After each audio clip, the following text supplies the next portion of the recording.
Well, amid the historic removal of the Speaker of the House for the first time in American history comes uncertainty as leaders in both parties consider their next steps. With Congress paralyzed until a new Speaker is selected, what does this mean for the appropriations process as the clock ticks down on the temporary government funding bill passed last weekend? Will Republicans select a leader in time to meet the November deadline? Joining me now to discuss this and more, Congressman Andy Harris. He serves on the House Appropriations Committee and he represents the 1st Congressional District of Maryland. Dr. Harris, welcome back to Washington Watch. Always great to see you. Good to be with you, Tony.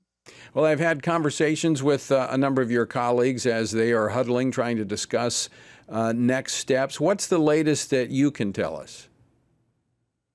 Well, look, I think we're going to resolve this next week. We have a deep bench. That's what we found out because when former Speaker McCarthy said he's not going to run for it again, several very good individuals stepped forward: Jim Jordan, Steve Scalise. Tom Emmer is probably in the mix. Other folks as well. And I think we're going to come to a decision next week, and then we're going to move forward. In the meantime, can the Appropriations Committee do any additional work, or are we at a standstill? Well, the committee itself could do work, but it's unclear whether we could bring a product to the floor. That's really where we stopped. We had passed a rule to bring 2 of the bills to the floor this week. Then that's when we moved and successfully vacated the speakership. But it's unclear whether the Speaker pro tem, who is Patrick McHenry from North Carolina, whether he has the ability to allow any floor action other than the election of the Speaker at this point. So I think we're in a standstill until after the Columbus Day holiday. We're going to come back. Hopefully on Wednesday, we elect a new Speaker and we go right into taking up those appropriations bills and get the last 7 done in the House. How much time is going to be required to get those remaining seven funding bills through the process? Because this was a big sticking point. I mean, this is the omnibus, the minibuses that we've seen before, where all these have been lumped together. That was the big issue and the concern among yourself and other conservatives. So is there going to be time, and how much time will it take to get that done? Well, we had it mapped out again before the motion to vacate. We had it mapped out so that by November 1st, we would have had all the bills on the floor. Not necessarily have passed all the bills. Some will not pass. That's okay. The legislative process is we should discuss them on the floor. This will set us back a week and a half, 2 weeks. So we still could have them all done by the time the continuing resolution is up on November 17th. We'd probably have to cancel a week of recess in November. I think we should at that point, if that's what we need to do. But Tony, we could have it done by the end of the continuing resolution. Hopefully the Senate also takes some of these up on the floor. Senate hasn't taken a single one up on the floor yet. Hopefully they begin their floor action as well. Well, Senator Rick Scott of Florida is leading an effort over in the Senate to block bills not related to government funding, because you see almost every day when the Senate is in session, Chuck Schumer kind of taunting the Republicans in the House about government funding, but they've done nothing over there in terms of advancing their appropriations bills. That's absolutely right. 4 bills on the floor. Those 4 bills account for about 70% of our discretionary spending. Senate has taken up no bills on the floor. So we're actually way ahead of the Senate.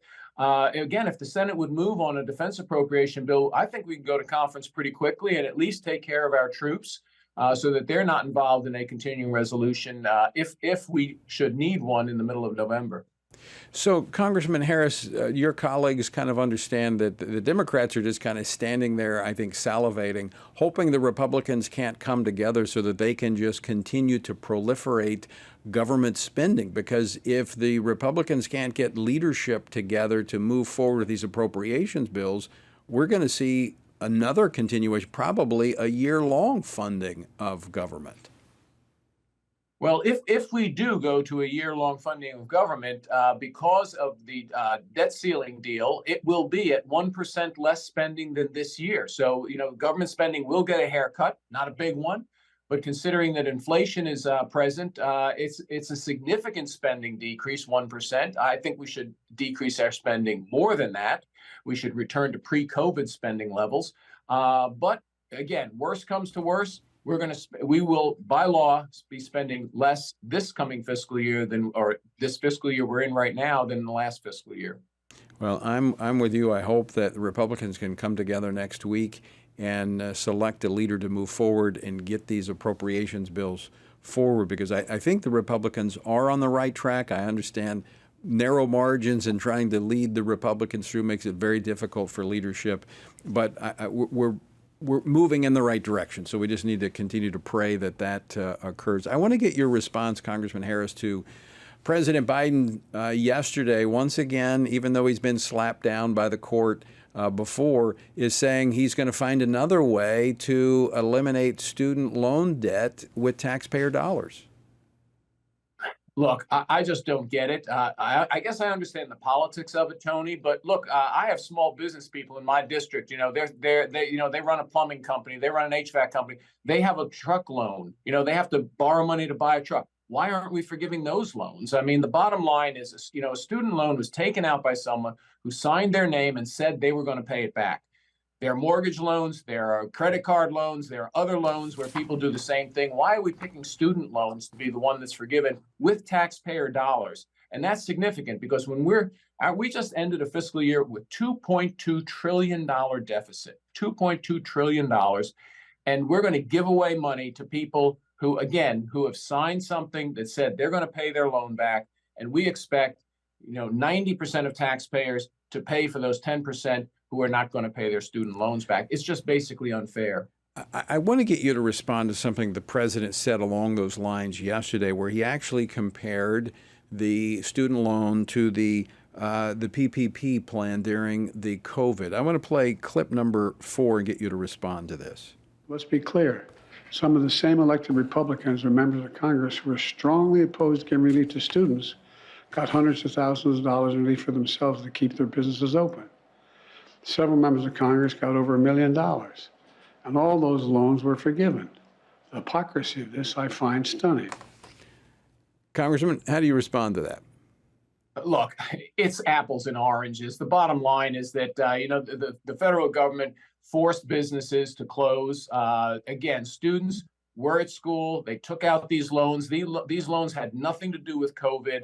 The president is making up excuses for a purely political purpose. Look, he reads the polls. He's down in the polls. He's desperate. He has to get people to vote for him, and he's attempting to buy votes with taxpayer dollars. But I want to go a little further, because if I recall correctly, and you're closer to the process, but when the pay protection plan came out, there was it was communicated that you wouldn't pay back these loans. This was more than a loan as long as you kept the employees in place. This was about taking care of the employees who were going to be paid during these business shutdowns. So it is apples and oranges. It is a big difference between the two.